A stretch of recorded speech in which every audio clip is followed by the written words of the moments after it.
श्री मध्यमेश्वर की यात्रा शुरू कर दी है। रात को हम 8:30 बजे तकरीबन रांची पहुंच गए थे। अब सुबह 5 बजे उठे थे। अब यात्रा शुरू कर दी। गाड़ी हमने यहाँ पे पार्क की है।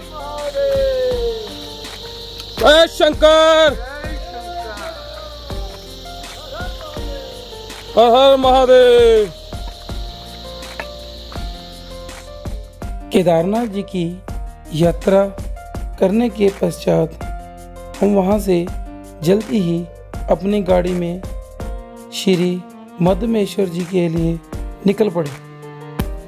रात को तकरीबन 8 बजे के करीब हम रांची पहुँच गए थे। मध्यमेश्वर जी की यात्रा केदारनाथ जी की यात्रा के मुकाबले काफ़ी मुश्किल है, इसीलिए मैं और मेरे साथी सुबह ही समय न खराब करते हुए इस यात्रा के ट्रैक पर जल्दी निकल पड़े। यात्रा की शुरुआत ढलान वाले रास्ते से शुरू होती है। पहले 2 किलोमीटर का जो रास्ता है वह सारा ढलान वाला ही है। यात्रा एकदम घने जंगल में से जा रही है। श्री केदारनाथ जी से बिल्कुल उल्टा है। चारों तरफ घना जंगल, नीचे नीचे डाउन की तरफ जा रहे हैं। आगे आके देखते हैं रास्ता कैसा आता है। अभी तो नीचे डाउन की तरफ ही जा रहे हैं।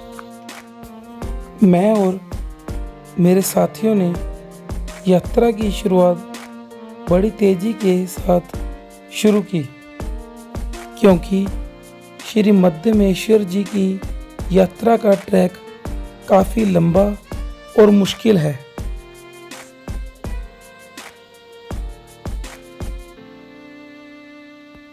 मौसम बिल्कुल साफ लग रहा था और धूप निकलने के पूरे चांस थे।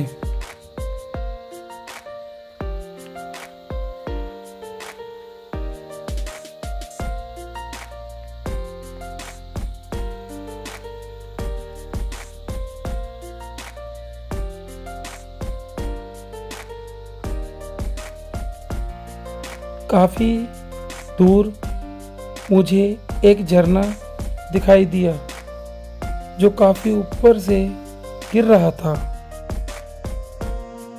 जिसे आगे पहुंचकर मैंने क्रॉस करना था।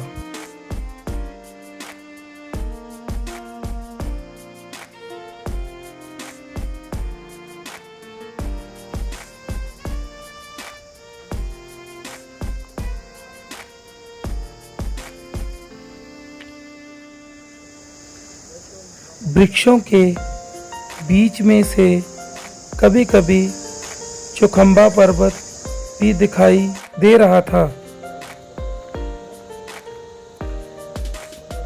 गोंडार गांव तक सारी यात्रा ढलान वाली है और उससे आगे की यात्रा एकदम स्टीक और तीखी चढ़ाई वाली है।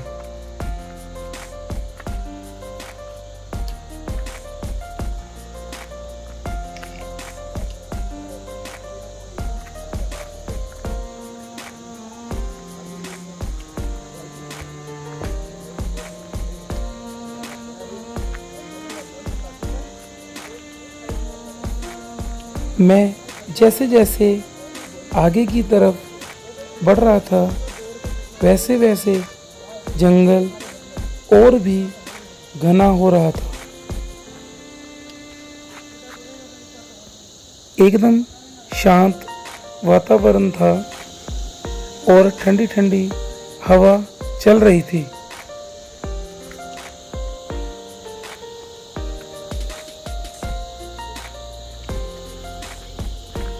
मेरी यात्रा की शुरुआत मौसम के मामले में काफ़ी अच्छी रही।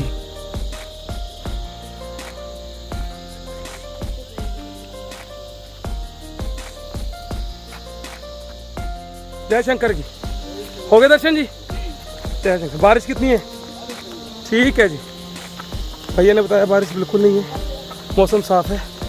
बहुत अच्छी बात है हमारे लिए, क्योंकि अब इस घने जंगल में से निकल के एकदम हम ऊपर निकलेंगे, खुला आसमान दिखाई देगा। अभी तक तो देखिए मेरे भाइयों, आसमान तो कहीं दिखाई ही नहीं दे रहा। जैसे कि शाम के 6 बजे हैं इस टाइम, 6:20 सुबह मॉर्निंग के।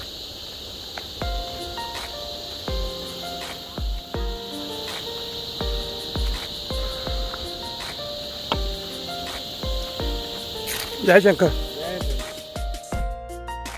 यह गुंडार गांव के रहने वाले लोग हैं जो अपने ज़रूरी सामान खरीदने के लिए रांची आते जाते रहते हैं।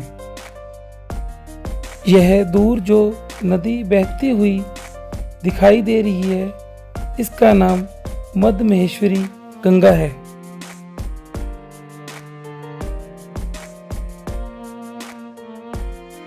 यात्रा 13.5 किलोमीटर है की, देख सकते हैं आप। इसमें उल्टा दिखाई दे रहा है क्योंकि मैंने अपनी वीडियो भी बनानी थी। धीरे धीरे चल रहे हैं, रास्ता जैसे जंगल ही आ रहा है, आवाज़ें आ रही हैं, आप सुन सकते हैं। एक तरफ पानी का शोर, दूसरी तरफ पक्षियों जानवरों, पता नहीं जंगल में क्या क्या रहता है, उन सभी का शोर। हम पाँचों के अलावा यहाँ पे और कोई नहीं है, खाली खाली। यात्रा का आनंद बहुत आ रहा है, नेचर का नज़ारा देख रहे हैं। ये यात्रा नेचर प्रेमियों के लिए बहुत बढ़िया है, जो नेचर लवर हैं, जिनको ज़्यादा शोर शराबे की जरूरत नहीं, नेचर में आना चाहते हैं। देख सकते हैं ये पीछे वो मेरे साथ ही जा रहे हैं आगे।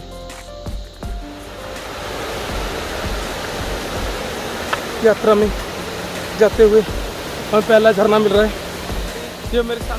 झरने के पीछे ये देखिए काफ़ी ऊपर से आ रहा है, बहुत बड़ा झरना है, सुंदर भी है। बड़ा पानी पी रहा है। जो लोग यात्री ऊपर से यात्रा करके आए, इसको भी प्यास लगी है घोड़े को। ये बहुत ही सुंदर झरना आ रहा है मेरे आगे, बहुत ही ज़्यादा सुंदर।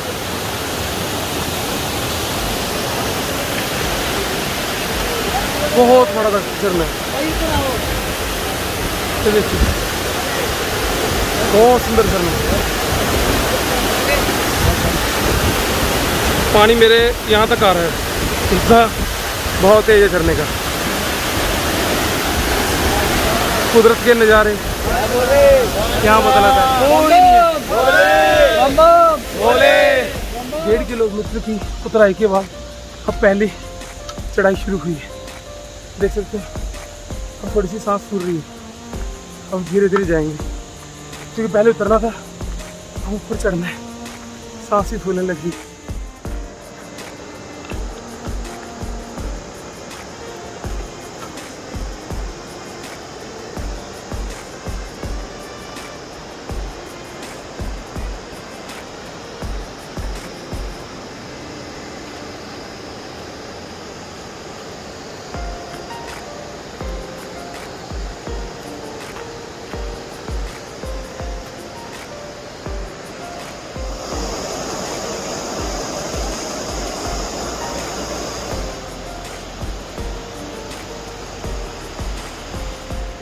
श्री मध्य महेश्वर जी आगे लिखा है, 12.5 किलोमीटर है। गोंडार 1.75 किलोमीटर है, यानी कि वो 2 किलोमीटर करीब रहती है। बस यात्रा चली जा रही है, धीरे धीरे कर रहे हैं। और ये बड़ी सी नदी हमारे साथ चल रही है, जिसकी आवाज़ बहुत ही अच्छी लग रही है। ऊपर से ये बड़े बड़े वृक्षों के, देवदार के वृक्ष हैं जो, उनके बीच में से रास्ता थोड़ा सक्रिय होकर गुजर रहा है। रास्ता कुछ ज़्यादा छोटा भी नहीं है, पर बड़े ध्यान से चलना पड़ता है ताकि कोई पाँव फिसलने का डर नहीं। लगता है सूर्य नारायण जी थोड़ी कृपा हम पे करेंगे, जल्दी निकलने वाले हैं।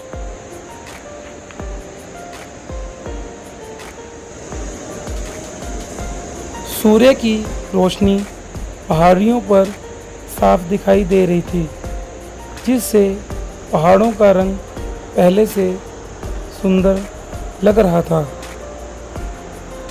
अब मुझे रास्ते में 2 ही आवाज़ें सुनाई दे रही थी।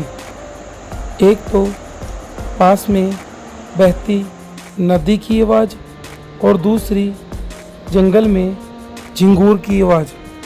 अगर गोंडार गांव तक सड़क बन जाए तो हम यह कैसे जान पाएंगे कि इस तरह के शोर में भी कितनी शांति होती है। यह शांति बाइक और कारों के हॉर्न में दबकर एवं घुटकर जान दे देती।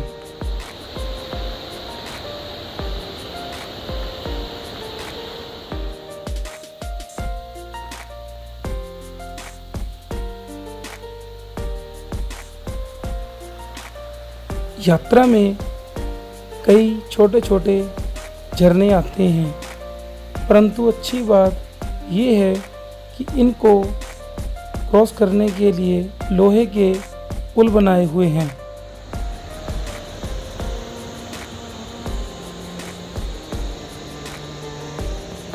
गोंडार का बोर्ड गांव से तकरीबन 1 किलोमीटर पहले ही लगा हुआ है, पर यात्रियों को झूठी ही सही तसल्ली मिल जाती है कि वह गोंडार पहुंच गए हैं। मैं ऊपर जाते जा रहा हूँ वैसे घाटी खुलती जा रही है, जंगल का रास्ता खत्म होता जा रहा है और थोड़ा सा आसमान दिखने लग गया।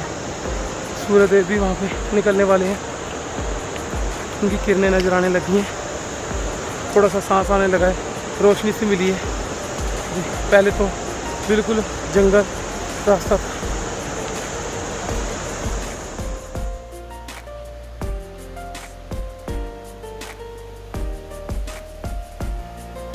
यात्रा के रास्ते में आने वाला यह मेरा तीसरा झरना था, परंतु अच्छी बात यह थी कि इस पर भी लोहे का पुल बना हुआ था जो थोड़ा थोड़ा हिल भी रहा था।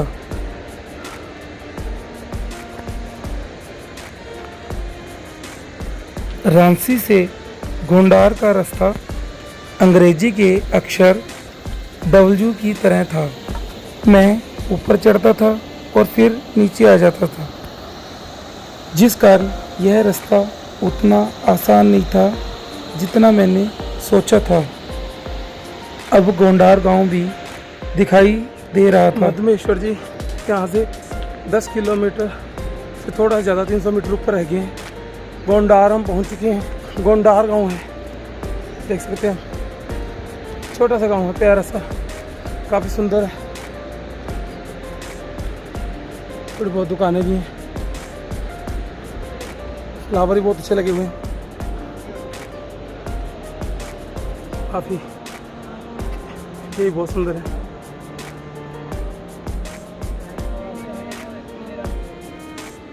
ये ऊपर फल लगे हुए हैं,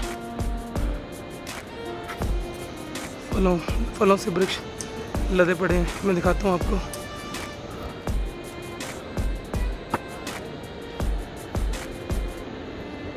वो गोंडार में भगवान जी का मंदिर है।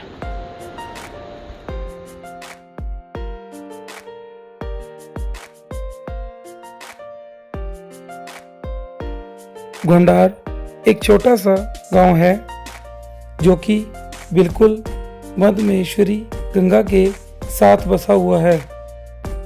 रांची से गोंडार की दूरी लगभग 6 किलोमीटर है। हम लोग गांव में करीब आधा घंटा रुके। करीब सुबह के 6 बज चुके थे। चाय के साथ बिस्किट खाकर हम आगे बढ़ चले। गांव में माल्टा के बहुत अधिक पेड़ हैं जो फलों से लदे हुए थे।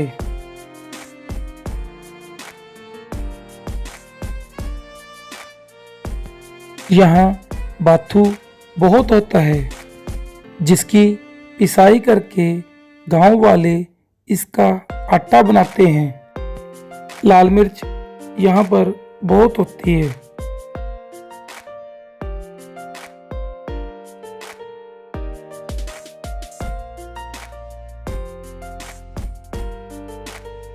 बोलो ना कुछ जहाँ पे हम जा रहे ये हम यहाँ पे रुके हैं थोड़ी देर के लिए, थोड़ा थकान हो गई थी, चाय पी रहे हैं। ये हमारा भाई, ये हमारा भाई, ये चाय बना रहा है। स्टॉल है यहाँ पे, स्टॉल।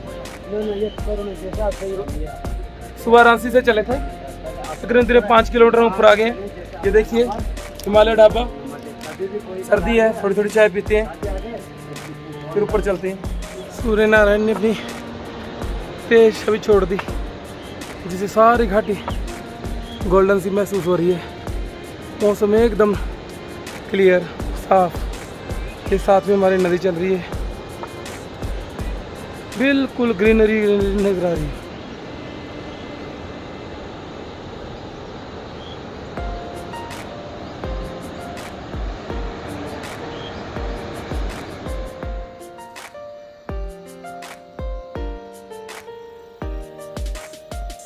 सच्ची बात तो यह थी कि सभी चीज़ों के बावजूद यह नीचे ऊपर की चढ़ाई मुझे बिल्कुल पसंद नहीं आ रही थी। इसका सीधा अर्थ यह था कि लौटते वक्त भी मुझे चढ़ाई करनी पड़ेगी, पर इसमें मैं कर ही क्या सकता था।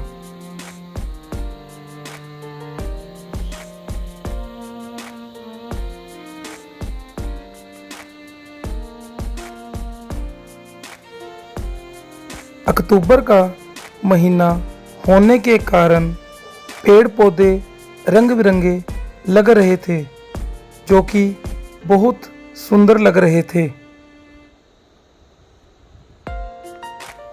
यह महीना यात्रा के लिए बहुत ही अच्छा होता है, क्योंकि बारिश बहुत कम होती है।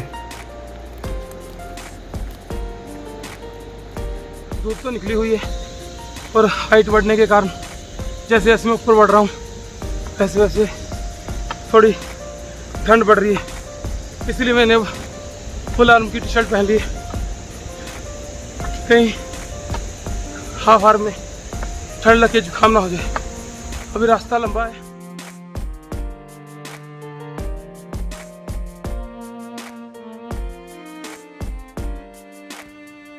एक बड़े पुल को पार करते वक्त मध्य महेश्वर गंगा को मैंने सबसे करीब से देखा, जिसका पानी चौखंबा पर्वत के ग्लेशियर से पिघलकर आता है।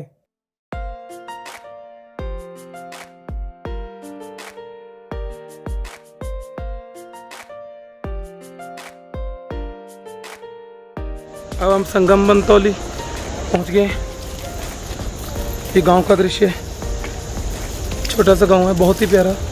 अगर आपको चाय पानी पीना है तो आप यहाँ से ले सकते हैं। रहने की सुविधा भी यहाँ पे है, लॉज वगैरह हैं, आशुतोष लॉज। यहाँ पे सबको आपको रात की सुविधा मिल सकती है अगर आपने यहाँ पे स्टे करना है। अगर आपकी स्पीड थोड़ी कम है तो आप यहाँ पे रुकिए, नहीं मेरे ख्याल से आप सीधा अभी आगे और पहुँचिए।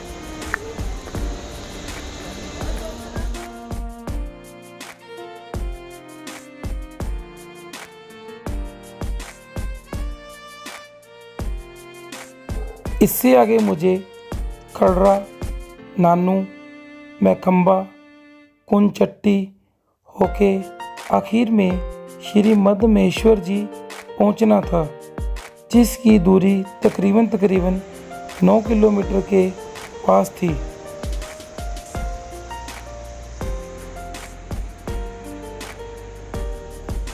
बनतौली गांव से मध्य महेश्वर मंदिर तक चढ़ाई ही चढ़ाई है, 1 मीटर भी रास्ता फ्लैट नहीं है। अब हम पहुंच चुके हैं बनतौली गांव।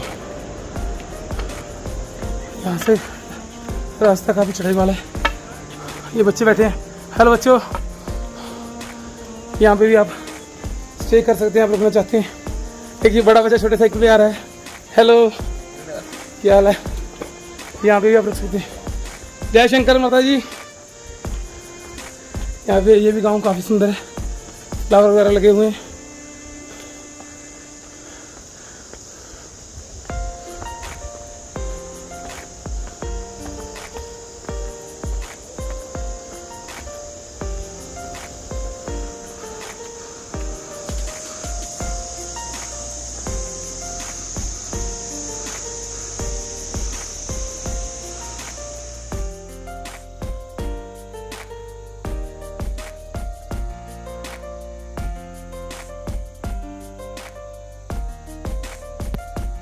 पहाड़ी लोगों का जीवन बहुत कठिन होता है।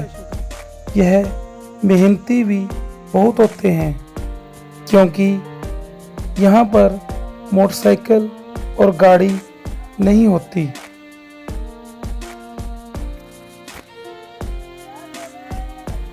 चलते चलते मैं घने जंगल में प्रवेश कर गया।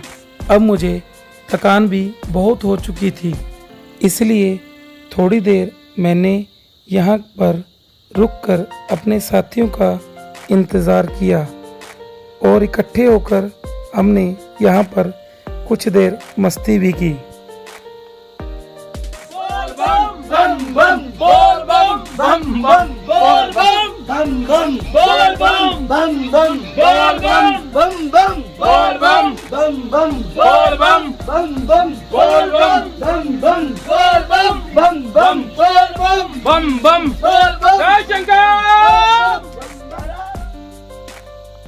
मैं जैसे आगे की तरफ बढ़ रहा था, जंगल और भी घना हो रहा था, जिस वजह से ठंड भी बढ़ रही थी। कहीं कहीं से थोड़ा थोड़ा आसमान दिखाई दे रहा था।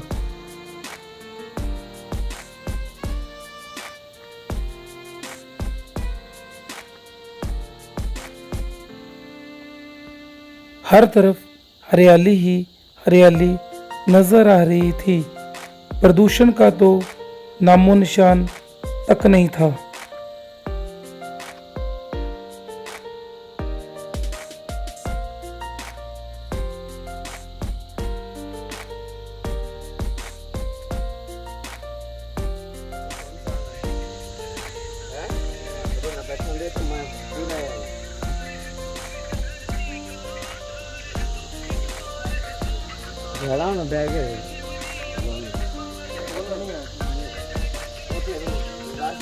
आगे यह जो घर दिखाई दे रहा है, यह घर नहीं है बल्कि फॉरेस्ट विभाग का दफ्तर है। बेटे आपका कौन सी क्लास में पढ़ते हो? बाय। जय शंकर। आगे घाटी का दृश्य बहुत मनमोहक था। इन घने जंगलों से ढके ऊंचे ऊंचे पहाड़ों के ठीक पीछे चंद्रशिला जी की चोटी है।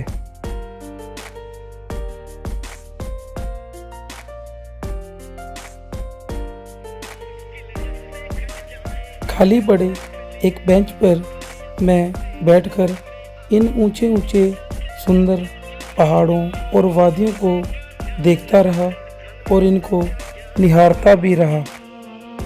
दिल नहीं मानता कि ऐसे रास्तों पर बिना कुछ देर रुके हम लोग आगे बढ़ते रहें, पर अगर रुक जाएं तो ये घबराहट होने लगती है कि कहीं देर ना हो जाए। और अगर इस दौरान कहीं पहाड़ों पर बादल आ जाएं और उन्हें ढक दें तो मेरी सारी मेहनत बेकार हो जाएगी और मैं इतनी पास आकर भी इन सुंदर और ऊंचे ऊंचे पर्वतों को देखने से वंचित रह जाऊंगा।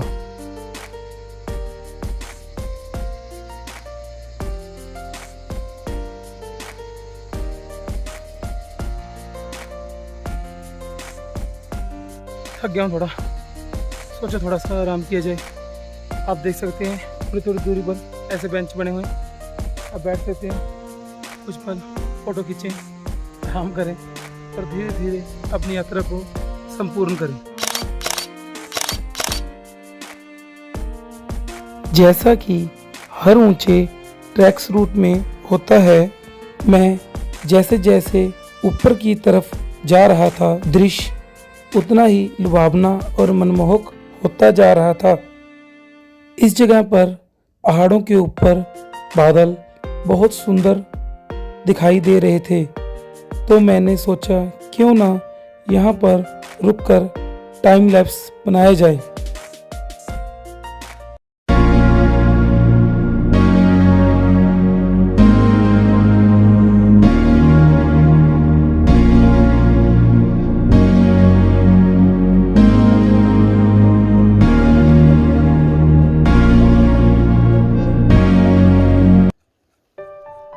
आखिर वह समय आ ही गया जिसका मुझे पिछले 10 घंटों से इंतज़ार था, क्योंकि मद्देमेश्वर जी का मंदिर अब मुझसे कुछ ही दूरी पर रह गया था।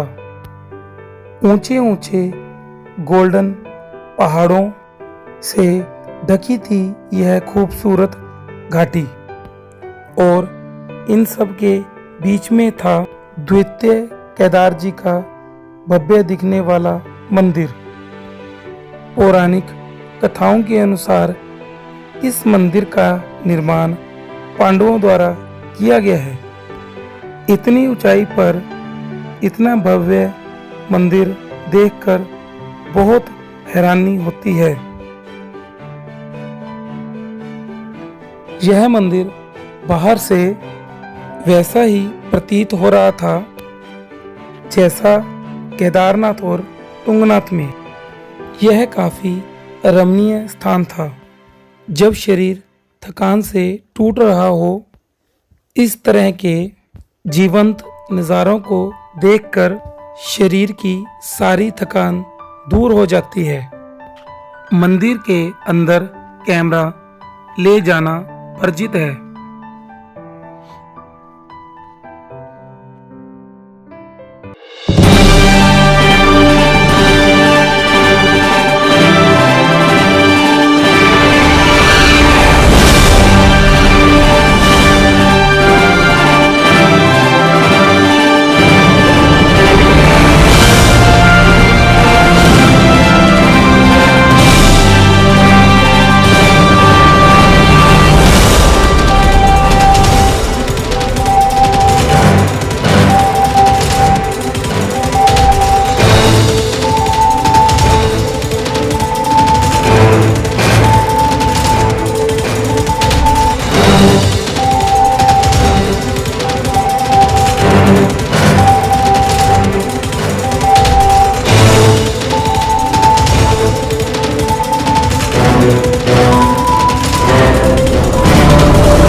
शाम हो चुकी थी।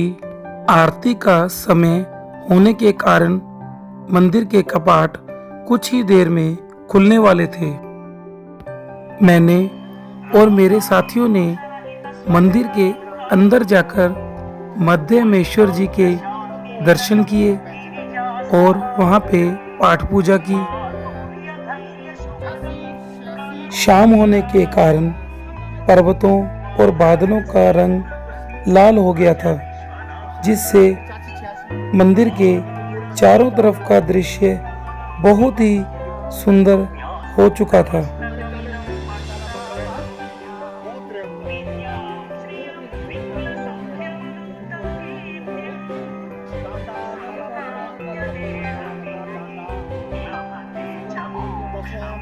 मंदिर की सुंदरता शब्दों में बयान नहीं की जा सकती, इसलिए मैंने मंदिर के साथ कुछ फोटो खिंचवाई।